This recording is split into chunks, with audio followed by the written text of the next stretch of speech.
Bangkok is such an interesting place for us to visit. It's a unique blend of the traditional with the modern. It's vibrant, it's loud, it's colorful, and very exciting. And there's a reason so many people visit this place every year, as there's a little bit of something for everyone. From amazing, mouth-watering food, bustling streets and night markets, gorgeous and historical temples, and of course, the renowned crazy nightlife. Oh, and some exotic delicacies as well. I'm scared picking it up.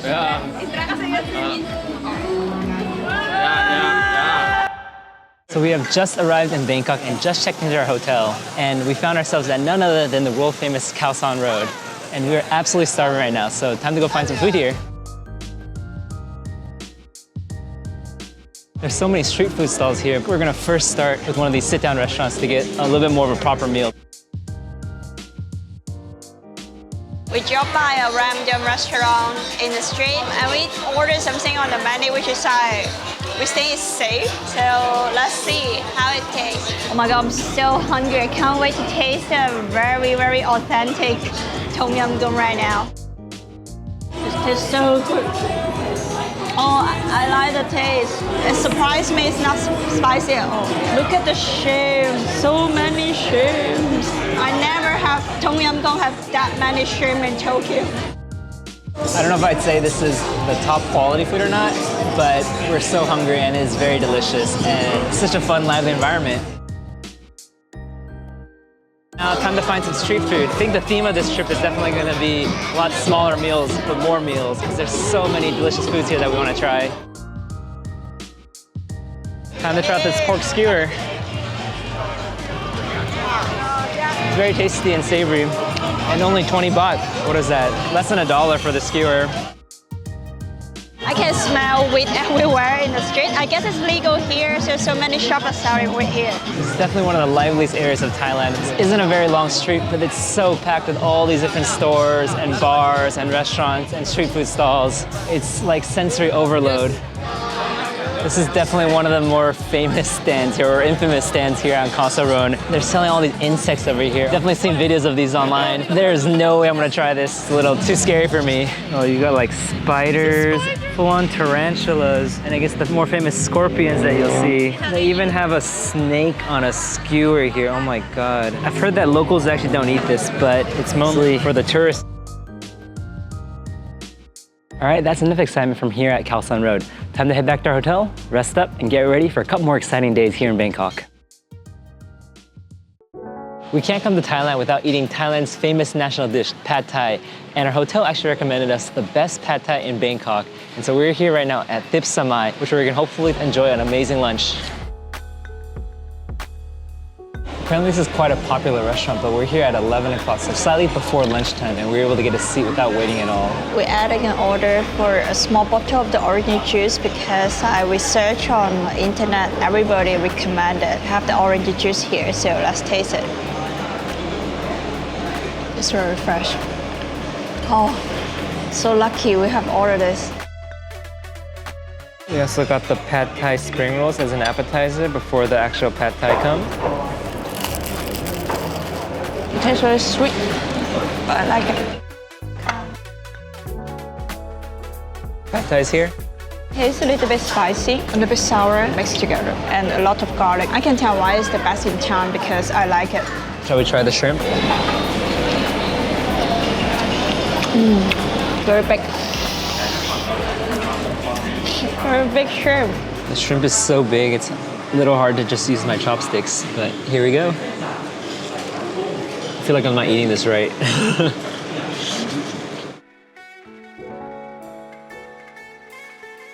All right, time for something a bit more wholesome, and we're heading over to the flower market here in Bangkok, which also is apparently one of the largest in the world.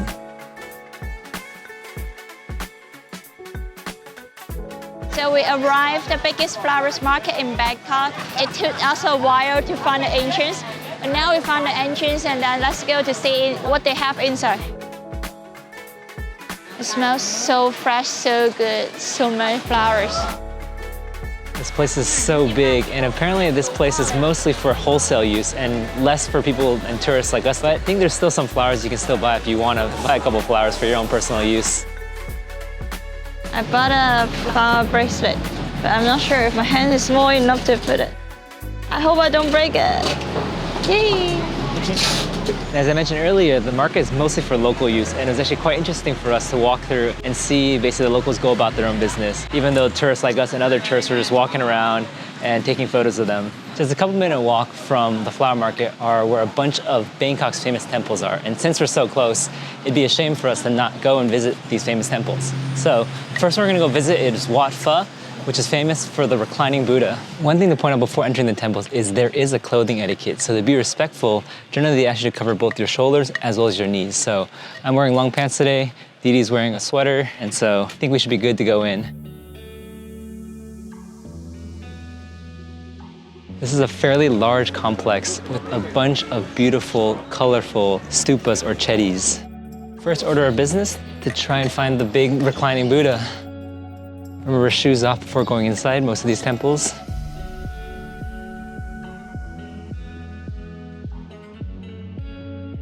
We can't find the reclining Buddha. Where are you? Okay, so we just found a map and we found where the reclining Buddha is, which is in one of the corners of this complex. So we're gonna head over there right now. There we go, we found it. There is an absolutely massive line to get in to see this reclining Buddha. We're about to go in.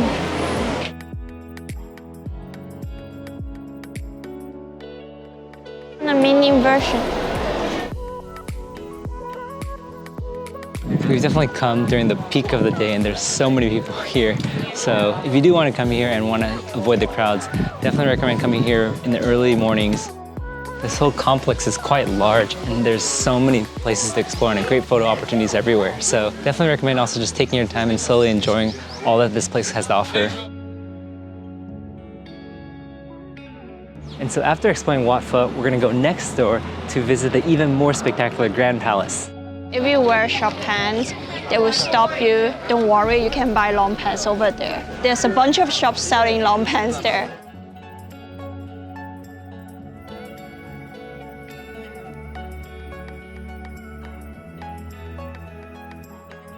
So much gold everywhere, so much bling bling everywhere. Similar to Wat Pho, there's also so many people here. Also recommend getting here early in the morning to avoid the crowds. So no photos allowed inside the temple, but you can still get photos from the outside looking in. It's definitely worth it to go inside to check out. I'm just so impressed by the gold that's just covering all the little ornaments and decorations and the religious artifacts inside. This whole complex is actually very, very large. It includes not only just the temple area, but also the palace area, and I'm really amazed by all the amazing Thai architecture you can see here. So we just wrapped up the Grand Palace, and there's actually one more famous temple in this area, Wat Arun, but we're not actually gonna go there right now because that temple is actually best to go in a couple hours. So we'll see you in 2 hours. Okay, 2 hours later, the sun is now starting to set and we are ready to check out Wat Arun. I actually personally think that this temple is actually best seen from afar. And so we're actually on the other side of the river watching the sunset and getting a beautiful view of this temple. So although there are a bunch of restaurants and hotels that offer viewpoints of this temple at sunset, there's no need to worry because we are currently at a free viewpoint where you can come and watch the sunset and enjoy it with all the other tourists in this area. Welcome to the fake floating market of Iconsiam. We'll show you a real one tomorrow.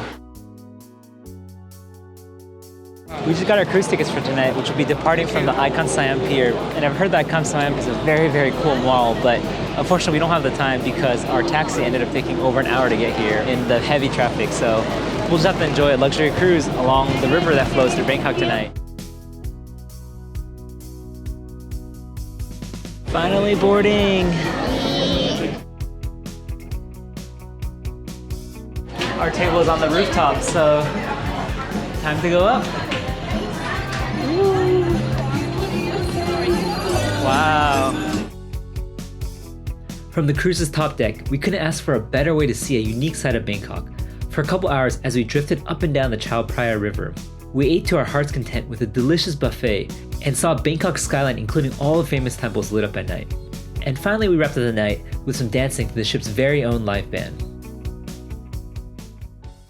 Bangkok is home to many unique markets, and for our last day here, we're going to check out some of these unique markets. And the first one we'll be visiting is the Maeklong Railway Market, or also known as Khao San Road. It's about an hour away from Bangkok, so we've just arrived, and we have about an hour to spare before the train first comes. So we're first going to explore the market a little bit, then we'll show you why this market is so unique. We're working on a railway. So this market actually existed before the railway was constructed. And so when they actually constructed the railway, instead of moving the market just ended up staying here. And so when the train comes, which we'll show you in a little bit, a lot of these stalls just close up to allow the train to pass. So we're really excited to see that and see how they actually close shop in a few minutes and then reopen again as soon as the train finishes. So although there are a lot of tourists here in this market, it is also a market that is used by the locals. And so you see a lot of locals also buying the fresh produce and meat in this market as well. We're sitting just next to the railway. So one thing about the train here at this market is the train doesn't run that frequently. I think it only runs about 4 or 5 times a day. And so make sure you check the times of the trains before you come here so to make sure that you can see the trains during your visit. While we wait for the train, we're currently getting a quick bite to eat right next to the tracks. How is dessert for breakfast? It's not dessert, it's main dish is so good. The mango is fresh. It's like kind of like combine a savory and sweet taste and mixed together.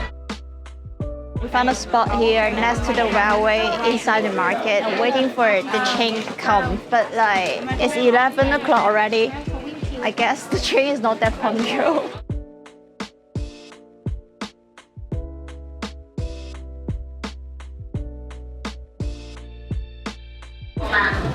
It's coming.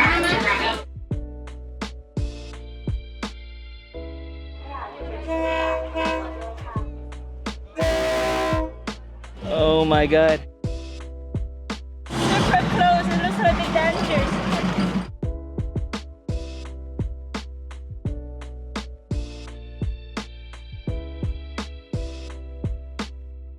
And just like that, they're setting up the awnings again.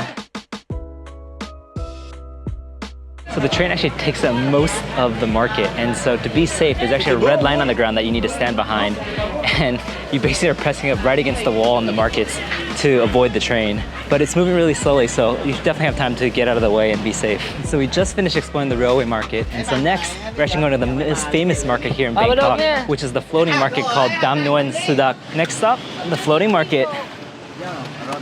There's actually several closer floating markets to Bangkok, but those are only open during the weekends. And so this one that we're visiting, the biggest one and most famous one, is open every single day of the week. And so this is only a 20-minute drive away for us. We've just paid for a private motorboat for the two of us, 1,000 baht. It was 400 baht per person, but there's a minimum of 4 to 6 people. And so since it's just the two of us, they were going to charge us 1,200, and we were able to bargain it down to 1,000. We definitely heard here that the prices are very negotiable, so keep that in mind. One thing also to point out about this area is make sure you navigate to Uwanda Pier. A lot of the taxi drivers will try to take you to a much more exclusive place a couple kilometers away, and the price there is 2,000 baht per person per hour, and so it is significantly much more expensive. And we're off on the floating market tour. Safety first, even though I'm sure this water is not that deep and we can swim to shore pretty safely. There's a traffic jam on the canal. I think we're waiting for our turn to get over there, but there's so many other boats. Go, go, go, go. Go, go, go, go. It's a traffic jam. More mango sticky rice. There's actually 2 kinds of boats that you can rent here, a paddle boat or a motorboat. And we ended up choosing a motorboat, but on second thought, we actually think a paddle boat might be better since it's actually a little bit quieter and there's a very strong gasoline smell that the motorboats are producing. All the boats don't need to fight anymore, and then finally we can put our boat straight and go forward. So although this place has definitely become a huge tourist attraction, it can still give us a glimpse of the life that people used to have in these areas before cars came around and people used to travel around by boat to do their shopping. This place is full of stores that sell tourist goods and souvenirs. But one thing to point out is the prices here are significantly higher than a lot of the other markets. So if you are going to other markets, we actually recommend buying the goods there instead. Oh, yes, thank you. What is it? It's a coconut ice cream. It tastes very coconut. They have the meat and ice cream mixed together and put it in a coconut shell. I made some colorful candies on it and the Thai national flag, and it tastes so good. Looks like we've navigated out of the market and into some other canals where looks like some people live here still. I guess the one nice thing about the motorboats is they can take you a little bit outside of the market and into the neighboring villages, I guess is what you call it. And we have returned after our 1 hour tour. There are multiple hour tours, I think like 2 hour tours as well, but we only took the 1 hour one and we felt like that was more than enough to basically see the market, enjoy the market, buy a few things, and explore the outside villages and then come back. Okay, that was fun. Thank you. We're getting ready to go to our last market today, which is called the Jodd's Fair Night Market, where we're gonna have dinner with some friends. But first, we've actually called the Tuktuk, and Didi will experience her first Tuktuk ride. Recently, the Tuktuks have also modernized, and there's an app to call the Tuktuks, which we've actually used. So let's see how it is. Let's go. My first Tuktuk experience is so modernized already. It's so convenient. I definitely remember the Tuktuks being a lot dirtier before, but I think this is a newer model Tuktuk, and it even has seatbelts for us. These Tuktuks are also very spacious, and they can fit up to 6 people on one of them now.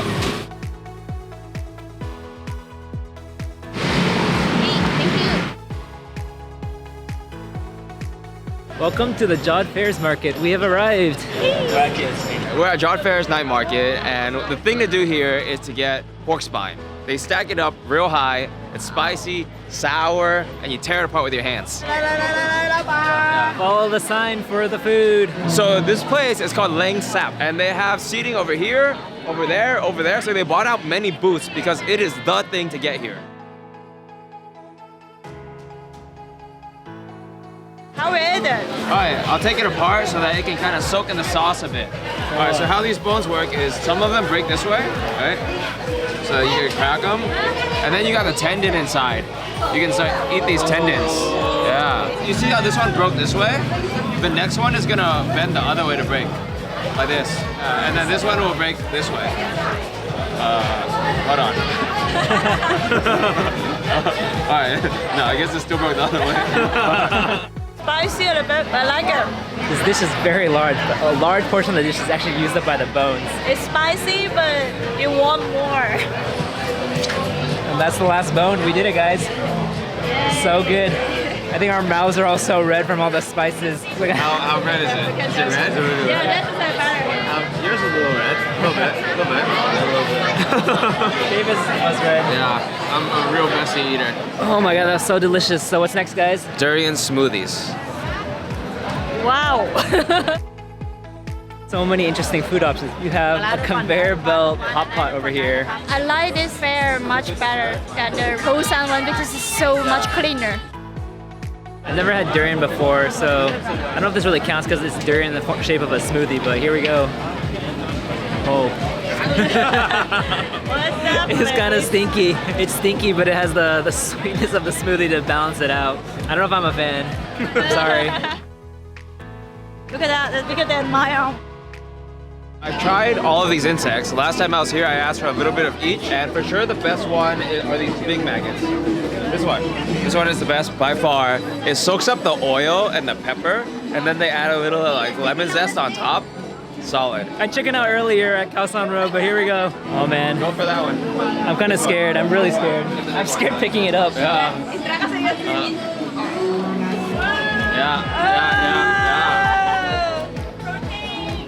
It's not bad actually. It's good, right? It's very flavorful. Like you're just kind of eating seasoning basically, Yeah. like a crunchy seasoning. It's more about like seeing what you're eating. Yeah. It's scarier than actually eating it. Let me chase down the insect with some smoothie. Use this dishwasher? I think this is worse. Next interesting food we're looking for, live squid, but we don't know where it is, so we're looking for that stall right now. Shall we try the live squid? Sure, I'm down. They're pretty with big. you. They're like the size of our hands. Yeah, what do you do about the bones? it? Spit it out. Spit it Spit it afterwards? Oh no. Are they gonna squirt on me? Oh my god, it's squirting! Struggling. Oh, head first. Head first. Are you ready? It's gonna squirt on you. Go. One. Alright, 2, 3. Yeah? Here, show me your mouth. Show me the shot. Show me the shot. My hand's shaking. Yeah? Ink all over us. You look like you went through battle. Why are you picking your teeth? Oh yeah. Are my teeth black? Yeah. We did it. Yay. It's pretty tasty. Yeah, it's not bad. Here we are, guys. I'm pretty full. Complete Jodd Fair's experience. Yeah. Complete Jodd Fair's experience. And that also wraps up our Bangkok video. So thank you guys for watching, and we'll see you guys in the next video.